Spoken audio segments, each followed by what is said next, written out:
Então vamos começar o conteúdo da nossa palestra. Bom, quando a gente fala de meio ambiente, sustentabilidade, muitas vezes a gente tem alguns conceitos aí guardados na nossa cuca que a gente não sabe de onde que veio e não sabe realmente o que significa. Por exemplo, a própria palavra sustentabilidade é uma palavra que é muito usada hoje, tenho certeza que vocês de vez em quando vê ela em algum lugar, ou até fala essa palavra sustentabilidade, mas muitas vezes não sabemos o que significa. A origem da palavra é isso daqui, ó. Sustentabilidade significa sustentar, cuidar, preservar e manter algo vivo, manter algo funcionando, manter algo de pé, inteiro. E é uma palavra muito usada em governo, né? Agora no político, às vezes tem toda aquela propaganda falar de sustentabilidade, objetivos de sustentabilidade, mídias sociais, aí, jornal, novelas, filmes, notícias, usam essa palavra. E empresas, né? Empresas, a nossa empresa é sustentável, ou o nosso produto é sustentável, às vezes tem até no rótulo lá, né? Produto sustentável, produto ecológico, mas muitas vezes não é o verdadeiro significado da palavra. E quase sempre acontece isso com outras palavras também. Vocês são professores, sabem muito bem disso. Muitas vezes uso equivocado, por quê? Porque a empresa quer passar aquela ideia de que são cuidadores da natureza, né? Que são uma empresa que preserva, mas nem sempre é assim. Quando a gente fala sustentabilidade, a gente tem que pensar três pilares. E esses três pilares, se não tiverem os três funcionando juntos, não é sustentabilidade. Pode ser até meio ambiente, mas não é sustentabilidade. Esses três pilares são meio ambiente, econômico e social. O que significa isso, Léo? Não adianta só atender o lado ambiental, o lado do meio ambiente, e esquecer do lado econômico. Ou seja, o que a gente realmente precisa retirar da natureza para sobreviver, o lado econômico. E o lado social, que é o que aquela sociedade, aquela comunidade precisa. Então não adianta colocar uma regra para preservar o meio ambiente e a nossa sociedade está cheia de problemas e nossa economia está indo por água abaixo, né? Então, o que acontece muitas vezes é justamente o contrário. Nós pensamos no econômico e esquecemos o ambiental. Olha isso aqui, ó. Claro, chefe, fiz uma retirada, entre aspas aí, sustentável. Eu pergunto para vocês, no que esse cara estava pensando? No econômico ou no ambiental? O que vocês acham?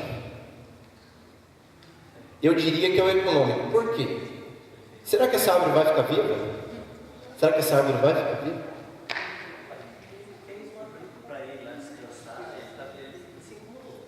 Ele se acomodou. Mas será que essa árvore vai ficar viva? Ele tirou tudo que tinha para tirar da árvore e ela estava de pé. Ó, deixei a árvore de pé lá. É o que muitas empresas fazem. Dizem que deixaram a árvore de pé, que deixaram o meio ambiente inteiro, mas na verdade eles ainda só estão se preocupando aqui com a retirada, né, com o econômico. É só uma charge, mas para vocês terem essa noção. Outra coisa que eu quero comentar com vocês é isso daqui, ó. Política Nacional de Resíduos Sólidos. Vai falar, Léo, você vai falar de política, que coisa chata. Realmente, mas eu vou resumir para vocês, porque essa política aqui é uma das mais importantes, se não a mais importante para o Brasil, em questão a como a gente trata nosso lixo e nossos resíduos. A Política Nacional de Resíduos Sólidos, ela foi criada em 2010, pela Lei 12.305. E o que ela fala, Léo? Ela fala isso daqui, ó. Resumindo para vocês. Buscar soluções de problemas ambientais, sociais e econômicos, juntos. Então, pela primeira vez, a gente viu uma política considerando o significado de sustentabilidade, que eu acabei de mostrar para vocês. Por isso ela já começa a ser um pouco diferenciada. Ela fala de mudança de hábitos, ou seja, a gente deve trabalhar com a sociedade. Não adianta colocar uma lei e não ensinar o povo o que realmente é e a importância.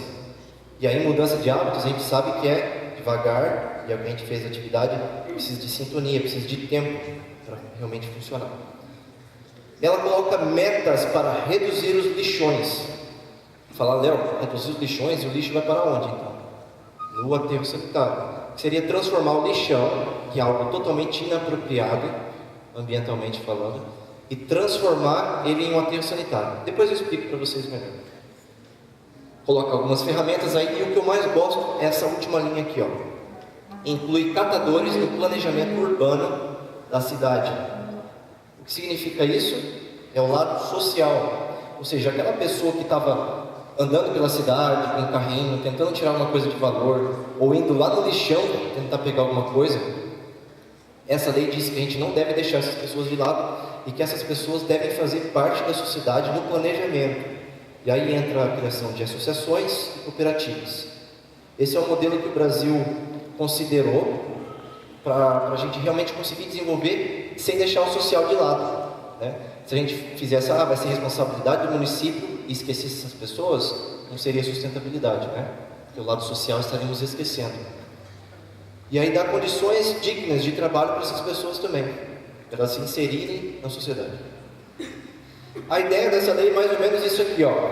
Todo mundo consegue ver o laser lá? Sim ou não? Sim. Beleza. Ó, aqui tem a entrada de matéria-prima.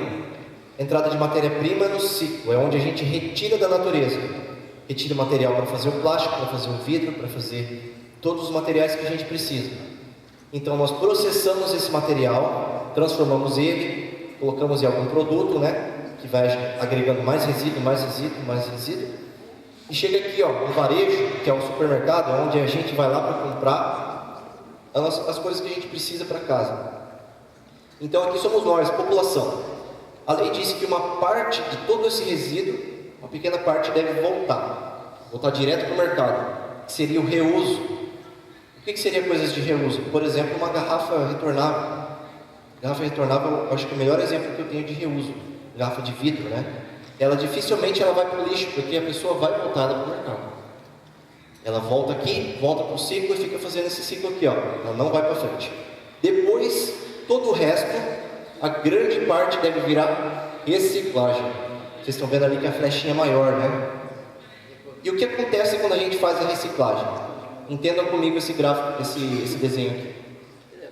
Como a gente está aumentando a flechinha da reciclagem, a gente está diminuindo a flechinha de onde a gente retira da natureza. Ou seja, quanto mais reciclamos, menos impactos causamos ao meio ambiente. É simples de entender. Depois, uma pequena parte que não dá para reciclar deve virar compostagem, incineração, aterro sanitário e ali por último, lixão. Mas como a lei diz, o lixão deve deixar de existir. Então coloca um xizinho nele aqui. E aí você está falando, né, lixão, aterro sanitário. Qual que é a diferença deles então? Primeiro, falar para vocês o que é lixo e o que é resíduo.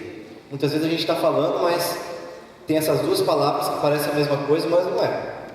Por exemplo, lixo é algo totalmente sem valor e que não pode ser utilizado para mais nada. Então, quando a gente fala isso é um lixo, é algo que a gente tem que descartar de uma forma correta para que não cause impactos. Por exemplo, lixo do banheiro.